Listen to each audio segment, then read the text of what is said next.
There's not much that I can really say here in the intro. It's a Disney animated movie. You're pretty much getting exactly what you pay for here. That said, I know this film got a little bit of flack because of the numerous pieces of online fan art that aren't exactly appropriate for young eyeballs.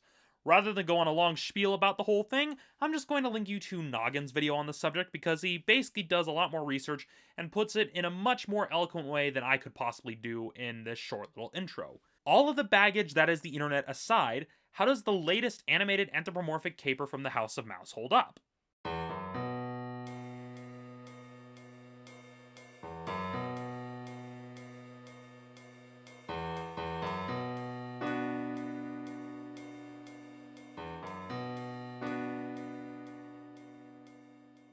This film is very similar to another Disney animated film titled The Great Mouse Detective, as this plot is a very simple but moderately clever neo-noir mystery. It features all of the trappings of your typical detective story, complete with red herrings and backstabbing, but distills it down to a degree in which younger viewers are able to follow.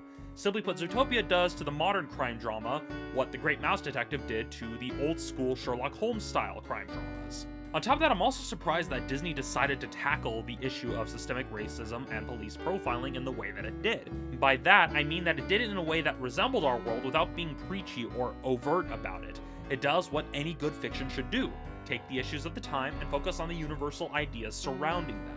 That said, the film was off to a bit of a rough start, as they try to establish the whole parents telling the main character to give up on her dreams, but they try and fail to combine it with the doting but overprotective parents, leaving certain lines of dialogue and certain actions these characters take feeling out of place in the opening scenes. I mean, I understand they're trying to convey the message of not giving up on your dreams even when everybody around you doubts you, but the execution here makes the message feel tacked on. Now, it's not as bad as I've seen in other family movies, but the execution here could have been better.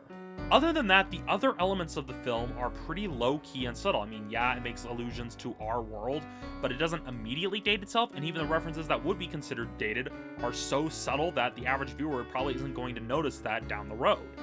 I mean, all of the elements of this film are laid out just right so that they don't really compete or overpower one another. It's not entirely a comedy, not entirely a drama.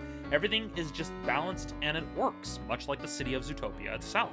Overall, this film delivers that classic Disney charm that we've all come to expect from the company, while at the same time being surprisingly relevant. If you're looking for a way to broach the topic of racial profiling and systemic oppression with your children, this film provides a really good starting point. At the same time, it has plenty of comedy and action to pull them in so that they don't feel like they are being preached to, which is equally important. The characters, the world, the story, all of it works to create a very entertaining family film that doesn't shy away from the darker stuff it needs to approach for the sake of its story. Despite the rocky beginning, I thoroughly enjoyed the film, and I'm sure any Disney fan or fan of movies like The Great Mouse Detective will enjoy it too. All of that said, Zootopia gets a 4 out of 5. So that's it for this episode of Romney's Reviews. Thank you for watching. I'll see you all next time.